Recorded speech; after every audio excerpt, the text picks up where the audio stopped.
Welcome to am channel. ఈరోజు మనం మరొక మంచి కథని చెప్పుకుందాం. లైక్ చేసి షేర్ చేసి సబ్స్క్రైబ్ చేసుకోండి. ఒకరోజు కురిసిన భారీ వర్షానికి లోయలోని మట్టి అంతా కొట్టుకుపోయి అక్కడొక వింత వస్తువు బయటపడుతుంది. అటుగా ఆడుకుంటున్న పిల్లలకు అదొక వింత రాయిలా, ఏదో మ్యాజిక్ వస్తువులా కనిపిస్తుంది. ఆశ్చర్యమేంటంటే అది చూడ్డానికి అచ్చం ఒక కోడిగుడ్డంత సైజులో ఉంటుంది. ఇక్కడే అసలు మజా మొదలవుతుంది. ఆ పిల్లల చేతిలో ఉన్న ఆ మామూలు వస్తువు విలువ క్షణాల్లో ఎలా మారిపోయిందో గమనించండి. ఒక బాటసారి ఆ పిల్లలకి కొన్ని వెండి నాణ్యాలిచ్చి దాన్ని తీసుకుంటాడు. ఆ తర్వాతేమైందో తెలుసా? ఏకంగా రాజుగారి దగ్గరికే తీసుకెళ్ళి దానికి బదులుగా ఒక మూట నిండా బంగారు నాణ్యాలను బహుమతిగా కొట్టేస్తాడు. ఆ వింత వస్తువు రాజ్యంలోకి రాగానే కథ మరింత రసవత్తరంగా మారుతుంది. రాజుగారు వెంటనే తమ ఆస్థాన పండితులను పిలిపించి దాన్ని పరీక్షించమంటారు.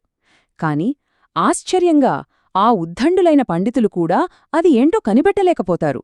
ఏ శాస్త్రాల్లోనూ దానికి సంబంధించిన దాఖలాలు లేవని, పైగా అది ఏ రత్నమో కాదని తేల్చేస్తారు. చిట్ట చివరికి అది ఆకాశం నుంచి రాలిపడిన ఒక ఉల్క అయుంటుందని ఒక అంచనాకొచ్చేస్తారు.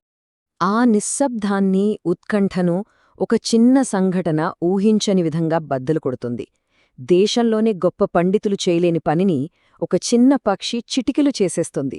ఒక చిన్న పిచ్చుక కిటికీలోంచి ఎగురుకుంటూ వచ్చి ఆ వింత వస్తువు మీద వాలి తన ముక్కుతో రెండుసార్లు గట్టిగా పొడుస్తుంది. ఇక్కడే అసలైన ట్విస్ట్. ఆ పక్షి అలా పొడవగానే ఆ వస్తువు పగిలి లోపలున్న తెల్లటి పిండి బయటపడుతుంది. అప్పటిదాకా అది ఏదో ఆకాశం నుంచి పడ్డ ఉల్క అనుకున్న వాళ్లందరికీ దిమ్మ తిరిగిపోతుంది. ఎందుకంటే అది కోడిగుడ్డంత పరిమాణంలో ఉన్న ఒక అతిపెద్ద గోధుమ గింజ. పండితులకే అంతుచిక్కనిది కేవలం ఒక వ్యవసాయ ఉత్పత్తి అని తెలిసి అంతా ఆశ్చర్యపోతారు. దొరికింది గోధుమ గింజ అని తెలిశాక రాజుగారి దర్యాప్తు మొదలవుతుంది. అసలు ఇంతటి వింత గింజ మూలాలు ఎక్కడున్నాయి అనేదే రాజుగారి ప్రధాన విచారణాంశం. ఈ విచారణ కోసం రాజుగారు ఒక వృద్ధుడైన రైతును ఆస్థానానికి పిలిపిస్తారు. పాపం ఆ రైతును చూస్తే ఎవ్వరికైనా జాలి కలుగుతుంది. 2 కర్రల సాయంతో దగ్గుతూ వణుకుతూ చాలా కష్టంగా అడుగులేస్తూ వస్తాడు. అతని దయనీయమైన స్థితి రాజుగారిని కూడా తీవ్రంగా కలిచివేస్తుంది. రాజుగారు ఆ వింత గింజను చూపించి అడగగానే ఆ రైతు ఆశ్చర్యపోతాడు. తన జీవితంలో ఇలాంటి గింజను ఎప్పుడూ చూడలేదని, అసలు గోధుమలు ఇంత పెద్దగా ఉంటాయని కూడా తనకు తెలియదని అంటాడు.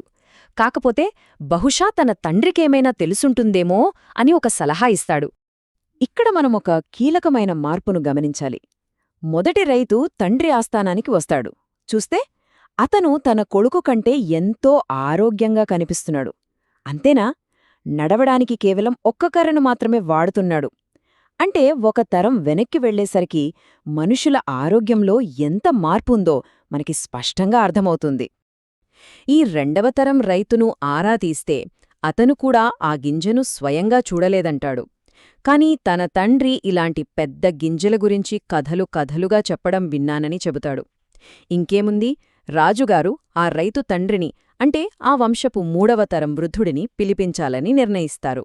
ఇక్కడే అందరికీ మైండ్ బ్లాక్ అయ్యే అద్భుతం జరుగుతుంది. ఆ ముగ్గుర్లో అత్యంత వయసు పైబడిన తాతగారు ఆస్థానంలోకి అడుగుపెడతారు. ఎలాగో తెలుసా? ఏ కర్ర సాయం లేకుండా ఎంతో చురుక్కుగా నడుచుకుంటూ వస్తాడు. కళ్లల్లో చెప్పలేనంత కాంతి, గట్టి పళ్ళు, మాటలో ఎంతో గంభీరత్వం. ఆ వృద్ధుణ్ణి చూసి ఆస్థానం మొత్తం అబ్బురపడుతుంది. ఈ 3 తరాల మధ్య ఉన్న వ్యత్యాసం మనల్ని నిజంగా ఆశ్చర్యపరుస్తుంది. అందరికన్నా చిన్నవాడైన మనవడు పూర్తిగా ఇతరులమీద, 2 కర్రల మీద ఆధారపడి అత్యంత బలహీనంగా ఉన్నాడు. కాని వయస్సులో అందరికంటే పెద్దవాడైన తాతగారు మాత్రం ఎలాంటి ఆసరా లేకుండా అత్యంత ఆరోగ్యంగా, స్వతంత్రంగా ఉన్నారు. అదెలా సాధ్యం? ఆ తాతగారు ఆ గింజను చూడగానే ఎంతో ఉత్సాహంగా, సంతోషంగా గుర్తుపడతారు. ఇది మా కాలంనాటి గోధుమ గింజ. మేము తిన్నది, మా చేతులతో స్వయంగా పండించింది ఇదే అని ఎంతో గర్వంగా చెబుతారు. దాంతో ఆ వింత గోధుమ ఎక్కడ నుండి వచ్చిందనే అసలు రహస్యం ఛేదించబడుతుంది. ఈ సమాధానం రాజుగారిలో సహరంగానే ఇంకో అతిపెద్ద ప్రశ్నను రేకెత్తిస్తుంది. అప్పట్లో పంటలు అంత అద్భుతంగా ఎలా పండేవి? పైగా వయస్సు పైబడిన ఆ తాతగారు తన యువకుడైన మనవడి కంటే అంత ఆరోగ్యంగా, బలంగా ఎలా ఉన్నారు? ఇప్పుడు మనం వస్తువు రహస్యం నుండి మనుషుల జీవనశైలి రహస్యం వైపు పయనిస్తున్నాం. ఇక్కడే నిజమైన బలం వెనక ఆ తాతగారు చెప్పిన ఎంతో లోతైన తత్వశాస్త్రం దాగి ఉంది. అదేంటో ఇప్పుడు విశ్లేషిద్దాం. పాతకాలానికి కొత్త కాలానికి మధ్య ఉన్న తేడాను ఆ తాతగారు అద్భుతంగా వివరిస్తారు. నేటి తరం వారు మట్టిని నమ్ముకోవటం మానేసి కేవలం డబ్బును మాత్రమే నమ్ముకున్నారు. అంతేకాదు, పక్కవాడి కష్టాన్ని దోచుకుని బతకడం అలవాటు చేసుకున్నారు. ఇతరుల శ్రమమీద ఆధారపడటం వల్లే వారి ఎముకలు అంత బలహీనపడ్డాయి అని ఆయన కుండబద్దలు కొట్టినట్టు చెబుతారు. దానికి పూర్తి భిన్నంగా పాతతరం వారు ఎందుకు అంత బలంగా ఉండేవారో తెలుసా? వారిలో అస్సలు దురాశ లేదు.